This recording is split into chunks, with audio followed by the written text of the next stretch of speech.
Laverne Graham reporting live from the red carpet at the Paley Center for Media in New York City for another year of Paley Fest, where we celebrate the hottest shows in television. And taking center stage tonight is ABC's #1 show, Blackish. And we all know Blackish. It has been nominated for Golden Globes and Emmy Awards, and it's a well-established cast with Tracee Ellis Ross in the lead role as Rainbow Johnson.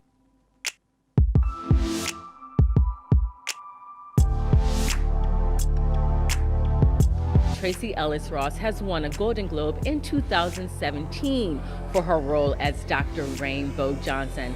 Blackish has an amazing audience that has been tuning in for 6 seasons because Blackish has done so well at tackling some of the most controversial issues of our time, including Black Lives Matter, feminism, postpartum depression, which is something we rarely ever talk about. So you can see why this show has been multi-award winning. So stay tuned because I'm going to get an opportunity to interview with the cast.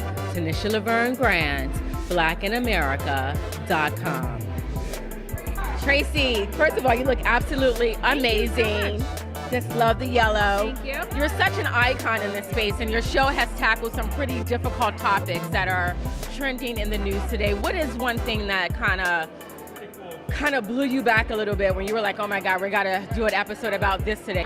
Honestly, none of them blow me back. It's part of the reason I love our show and the reason that our show stays interesting to me as an actor and a producer. These are the things that I'm chomping on, dealing with, trying to understand and make sense of in my own life. So it's really nice to be able to bring those stories to television. And although it's only 22 minutes and a comedy, there's a way that we touch on a lot of these things that I think unpacks and explores and starts conversation. 22 powerful minutes, the postpartum. I love that episode. I had never seen that story told in that way, and I'd never seen that story told on television, so I was really happy to be a part of it. Also, you know, I have never had a child and never been pregnant, but the way it was written, I was so easily transported into the truth of that experience, and I think people really connected and identified. I think people connected with it because, like you said, it's not something that is often talked about. We glamorize motherhood, we glamorize being a wife, which is fine, but there's this other real life component to it. Absolutely. And I think that's why Blackish is so popular. So talk to me a little bit about these spin-offs. Yeah. You have Mixed-ish, Grownish. Yeah. Are you APing on those shows as well? I have nothing to do with Grownish at all. Okay. Mixed-ish is the prequel to Bo Johnson, my character's life. So it's Bo Johnson as a child, and I am an executive producer on that show, and that's been a really wonderful transition for me, a seamless and easy and exciting transition for me that I enjoy. I'm really loving being in a position of creating stories and content and being more involved in that way. My education set me up well for it. So Brown, yeah, yes, yeah. I love it. So my last question, you have the cast of Girlfriends on. Yeah. I watched your interview with Charlamagne the God. I watched it twice, and it's like an hour long. I know. What was it like coming together, you know, with your sisters who you essentially came of age with in this industry? It was a dream. I mean, it's been so special rekindling that again. It was seamless. Like, we jumped right back. It's almost like Charlamagne wasn't even there. I was like, oh my gosh, Charlamagne. Oh, but he was so great, No, and there was he was. no one else that could have done that Yeah. interview with the kind of love and respect. But I don't know. There was something very special between us, Yeah. and it was just all over the screen there. It's amazing. I hope we get a Girlfriends I hope so, movie. too. I always say to people, I'm like, Girlfriends is to Generation X what Insecure is to millennials. Oh, And yeah. there could not have been an Insecure without Girlfriends. So thank you so much for Thank all you so that you much. do.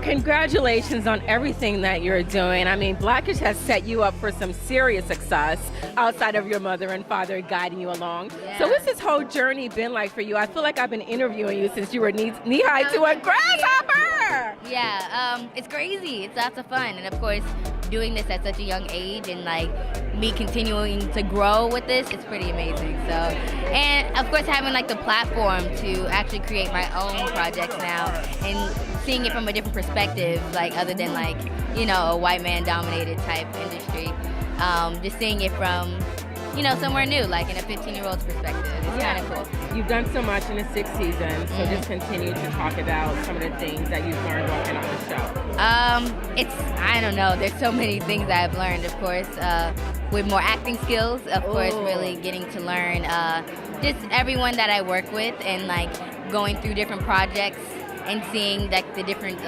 different vibes of the show, because of course, you being on a show for so long and then going on to a next project, it's kind of like, I don't know these people, but the more you get comfortable with them, the more you get to have fun with them. So, what is the biggest misconception you think young actors make about being in the business? Ooh, I don't know. Like, I feel like, because you work long hours. Yeah, I think trying not to put so much pressure on yourself. At the end of the day, this is a job, but you don't have to push yourself to actually like, okay, I gotta do this, I gotta do that, I gotta do this, because you can really step back a little bit and like take a break, you know? Okay. But I feel like with child actors, like whether it's with like some other parents or with a job or something that they don't want to do, they have a voice to do whatever. They don't have to like be forced into doing anything. So I think What's next for you? What's coming down the pipeline for you? So much, a lot of things. Of course, with my production company, we're always working 24/7 to, you know, make authentic content. So I love that. Congratulations on all you're doing, my love. Thank you. I'm with Anthony Anderson here, my fellow HBCU brother. He went to Howard. Where'd you go? I went to Cheyney University, Okay, the oldest okay. HBCU, founded in 1837. Got to throw that in there a little bit. Okay, a couple of years before us. All right, a few years. Yeah. We're the mother of it all. So you're on this amazing show. It's been 6 seasons. Talk to me a little bit about why you think Blackish has been so successful. I mean, Golden Globe nominations, Emmy nominations. I mean, year after year, you guys are always in the conversation. One, because an audience enjoys what we do, and we're only as successful as we are because people watch the show. Two, I believe because of the stories that we tell, and the authenticity in which we tell those stories, and how we're not afraid to tell those, to go there, to go wherever dark places we may have to go, and pull back, you know, open the blinds and pull back the covers and see what our reality is. I think that's what makes our show resonate with an audience. I mean, you guys have done so well. I mean, you've tackled postpartum depression, you've tackled Black Lives Matters, you've tackled white privilege, you've tackled, you know, the father-son, you know, situation, HBCUs versus PWIs. What's something that you haven't discussed on the show that you would like to bring to the forefront? I don't know. As I was telling the last interviewer, we live our lives in real time, and we share our stories and tell our stories in real time. So we can only talk about the experiences that we've had, not the experiences we've yet to have. So I don't know what the future holds. Tomorrow is always a different day. So as I said, we can only just deal with, you know, what we're dealing with right now. And you know, everything that we've talked about in the past and everything that we're talking about now are just things that we all go through as a community, black, white, brown. It just so happens that this family is an African-American family going through those trials and tribulations, whatever they may be, and those successes. And we just tell it from our point of view, and it's an authentic point of view. And I believe that's what people respond to and respect. And so, in saying all of that, that's just what we do. Final question: do you have a preference between African American students choosing HBCUs over PWIs? As a Howard alum, and you know the type of attention, undergirding, support, everything that is available to African American students at an historical Black college or university. You know, I'm biased. You know, I went to Howard University. But for me, you know, I sent my son to HU. To me, it's yeah, he's a double legacy kid. But you know, it's all about having your children or myself. I'll speak for myself. It's about being in a place and experiencing things with people who are going through and experiencing the same things that I am, as an individual and as a community. And there's strength in that. But on the flip side, there's also something good about being a fish out of water, and embracing that uncomfortableness, and it's like, okay, well, how do I navigate through this? I'm born and raised in Compton, California. Wow. In the streets, but yet I can move with those in the White House. I can move with those who are heads of Fortune 100 companies, and I can still go back to the hood. And it's all about having the experience, a well-rounded experience on either end of the spectrum. But I love my HBCUs. That's why I sent my son there. That's why I went there.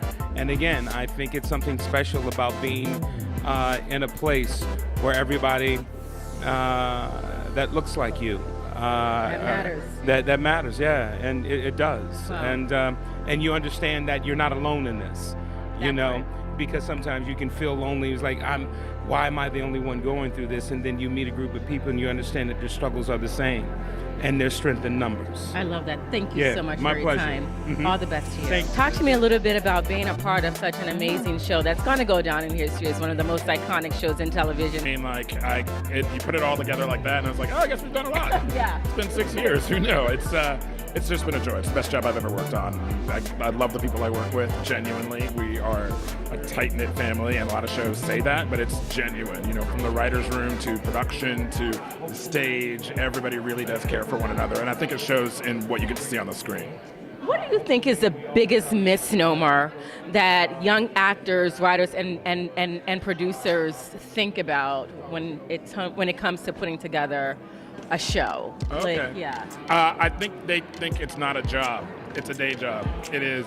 Anthony's going to be in the chair at 5 a.m. getting makeup and hair on, and we're going to be starting shooting at 7 o'clock in the morning. We'll be there for 12 hours. It's serious. The amount of work that goes into it. I think people think I think there's a difference between like hustle and work. A lot of people think it's a hustle. It's like, oh, I'm going to be on my grind. I'm going to do all that kind of stuff. Like, no, it's work. You got to show up on time, and not showing up on time means something, and it means money to people. Yeah. And it's real deal people that's doing that kind of thing. So I think a lot of people don't understand, and how many people work on these shows. There's 100-something people on these shows, and they're from all different walks of life and all different kinds of things, and to be kind and respect the work that everybody does, and it takes an entire army to do it. I love that you say that, because everybody matters. I mean, down from craft service to your lighting to your wardrobe, all of that. Yeah. So how many days does it take to put together one episode? I love for people to talk about that, because the show, when we see it, it's a half-hour block, but it's actually 22 minutes. Yeah, yeah. So a 22-minute episode takes how long during the week? We will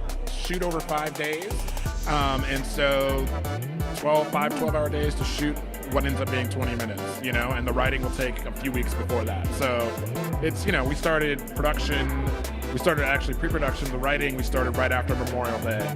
Wow. And so, we started working on that first episode that aired in September around Memorial Day. And we'll be done around March as we're getting into what will air in May. So, wow. Yeah, it's a full-time job. I mean, it's an amazing show. I think about 2 spinoffs are being born out of that. That doesn't happen too often. Talk to me a little bit about your thoughts on Mixed-ish, which is born out of this, Grownish, born out of this. I'm like, what else is going to be born out You of never know. There's so many stories out there, and being able to be out there to be able to take advantage of it, to be able to tell stories that, like, we were popular enough, we were able to kind of create a world enough to sit there and go like, oh, well, Zoe is a character, let's see what it's like for her to go to college, very much in the different world vein. But also with Mixed-ish now, it's like taking an experience that is so familiar to a lot of people, regardless of your background, as far as identity issues, and be able to create a show out of that. That's the gift of having an actor like Tracy establish a character who's so beloved that you can do that, and that we're able to take advantage of a moment in time where there aren't a lot of shows out there telling those stories, so they can fill into the void. It's the winning formula. There it is, right? It's the winning formula, and I'm just so happy, to be a journalist at this time, because it's so powerful to have this in my body of work. So I made it about me. I sure did. Thank you so much for your time.